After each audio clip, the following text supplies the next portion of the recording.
To assign a material resource to a task, complete the following steps. First, apply the Task Entry view and select the task in question in the top pane. In the bottom pane, select the name of the material resource in the Resource Name column. And then in the Units column, enter the amount of the material resource that will be used or consumed on the task. For example, you might enter a value of 1,000 board feet in the Units column when assigning the lumber resource to a task. In this example project, you can see that the user has selected a task named Pour Foundation Slab with a duration of 3 days. The user has already assigned 2 resources to this task. The first resource, Concrete Crew, is a generic resource. The crew includes 4 workers, as indicated by the unit's value of 400%. That means 4 full-time workers. You can see that 96 hours of work is planned for the Concrete Crew resource. The second resource is the Concrete Material resource. You can see that the user has entered 38,000 cubic yards in the Units column, and it is repeated again in the Work column when the user clicked the OK button to make the actual assignment.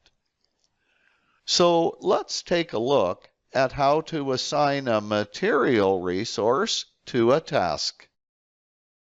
After assigning work resources to each of the detailed tasks in the project, I'm now ready to begin assigning material resources to tasks wherever they're needed.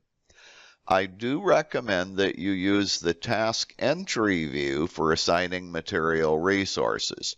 So I'll go ahead and right-click in the white or gray part of the Gantt chart screen, and I'll choose Show Split on the shortcut menu. Then I'll scroll down and I'll select the task to which I want to assign material resources. In the Task Form pane, please notice there's that team of 4 resources, Chuck, Gary, and Jerry, each working full-time, Sarah Baker working 1/4 time to provide oversight and supervision on this task. This is the task where we need material resources as well. So here's what I need. I'm going to need Cat5e cable, and in the Units column, I'm going to need 1,200 feet. So I'll go ahead and just enter 1,200 because Microsoft Project knows I specified we measure its consumption in feet. Then below the Cat5 cable, I also need a PowerEdge server. I need 1 of them, so I'll enter 1 in the Units column. And I also need the power switch, and I need 1 of those as well. When I click the OK button, you'll see something interesting appear in the Units and Work columns for those 3 material resources. I click OK, and look at that. Cat5e cable, 1,200 feet. PowerEdge server, 1 each. Power switch, 1 each. That is how to assign material resources to a task.